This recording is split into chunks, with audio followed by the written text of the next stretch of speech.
ಕೆಸಿಎ ಮೇಲೆ ಆರೋಪಗಳು ಕೇಳಿ ಬಂದಿತ್ತು. ಈ ಒಂದು ಕಾರ್ಯಕ್ರಮ ಆಯೋಜನೆ ಮಾಡಿದವರೇ ಇವರೇ ಇದಕ್ಕೆ ಪ್ರಮುಖ ಕಾರಣ. ಕಾಲ್ ತುಳಿಯೋದಕ್ಕೆ 11 ಜನರ ಸಾವಿಗೆ ಮೇನ್ ರೀಸನ್ ಅಂದ್ರೆ ಕೆಸಿಎ ಅನ್ನುವಂಥ ಕಾರಣಕ್ಕೋಸ್ಕರ ಇಬ್ಬರು ರಾಜೀನಾಮೆಯನ್ನ ಕೂಡ ಕೊಟ್ಟರು. ಒಬ್ರು ಶಂಕರು ಮತ್ತೊಬ್ರು ಜೈರಾಮ್, ಇವರಿಬ್ರು ಕೂಡ ರಾಜೀನಾಮೆ ಕೊಟ್ಟರು. ಒಬ್ರು ಖಜಾಂಚಿ ಆಗಿದ್ದಂಥವ್ರು, ಮತ್ತೊಬ್ರು ಕಾರ್ಯದರ್ಶಿ ಆಗಿದ್ದಂಥವ್ರು. ಆ ಸ್ಥಾನಕ್ಕೆ ಮತ್ತಿಬ್ಬರನ್ನ ಈಗ ನೇಮಕ ಮಾಡಲಾಗಿದೆ.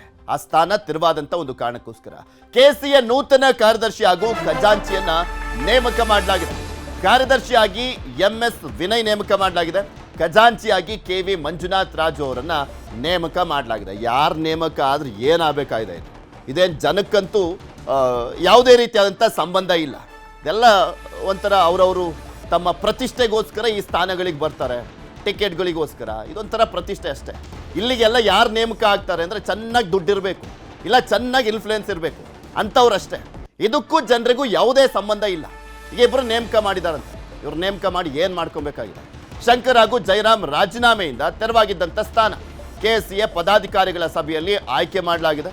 ಇಬ್ಬರು ರಾಜೀನಾಮೆ ನೀಡಿದ್ದ ಕಾರಣ ತೆರವಾಗಿದ್ದಂಥ ಸ್ಥಾನ. ಅಲ್ಲಿನ ಅಧ್ಯಕ್ಷರಂತೂ ರಾಜೀನಾಮೆ ಕೊಡಲಿಲ್ಲ. ಇಬ್ಬರು ರಾಜೀನಾಮೆ ಕೊಟ್ಟರು.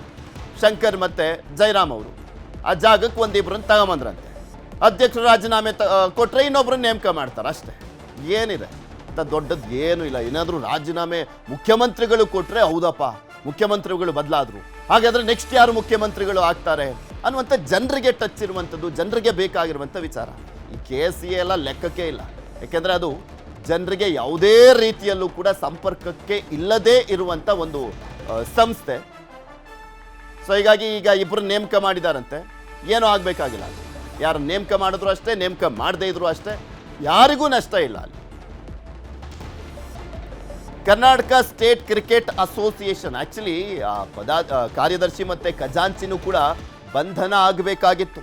ನಿರೀಕ್ಷಣಾ ಜಾಮೀನಿಗೆ ಹೈಕೋರ್ಟ್ಗೆ ಅರ್ಜಿಯನ್ನ ಸಲ್ಲಿಸಿದ್ರು. ಅದಾದ್ಮೇಲೆ ಹೈಕೋರ್ಟ್ ಬಲವಂತವಾಗಿ ಯಾವುದೇ ಕ್ರಮವನ್ನ ಕೈಗೊಳ್ಳಂಗಿಲ್ಲ, ಇವರು ಕೋರ್ಟ್ ವ್ಯಾಪ್ತಿ ಬಿಟ್ಟು ಎಲ್ಲೂ ಹೋಗಂಗಿಲ್ಲ, ವಿಚಾರಣೆಗೆ ಕರೆದಂತ ಸಂದರ್ಭದಲ್ಲಿ ಹಾಜರಾಗಬೇಕು ಅಂತ ಸೂಚನೆ ಕೊಡ್ತು. ಅಂದ್ರೆ ಅವರನ್ನ ಅರೆಸ್ಟ್ ಮಾಡಂಗಿಲ್ಲ ಅಂತ ಹೇಳಿದ್ರು. ಸೊ ಹೀಗಾಗಿ ನೈತಿಕ ಹೊಣೆ ಹೊತ್ತು ಶಂಕರ್ ಮತ್ತು ಜೈರಾಮ್ ಅವರು ರಾಜೀನಾಮೆಯನ್ನ ಕೊಟ್ಟಿದ್ರು.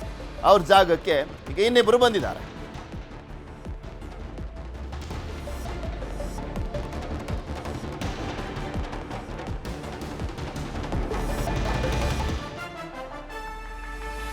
ಇಬ್ಬರು ರಾಜೀನಾಮೆ ಕೊಟ್ಟಿದ್ದಂಥ ಕಾರಣಕ್ಕೋಸ್ಕರ ತೆರವಾಗಿದ್ದಂತಹ 2 ಸ್ಥಾನಗಳು ನೂತನ ಕಾರ್ಯದರ್ಶಿ ಹಾಗೂ ಖಜಾಂಚಿಯನ್ನ ನೇಮಕ ಮಾಡಲಾಗಿದೆ. MS ವಿನಯ್ ಕಾರ್ಯದರ್ಶಿಯಾಗಿ ನೇಮಕ, ಮತ್ತೊಬ್ಬರು ಮಂಜುನಾಥ್ ರಾಜು ಅವರು ಖಜಾಂಚಿ.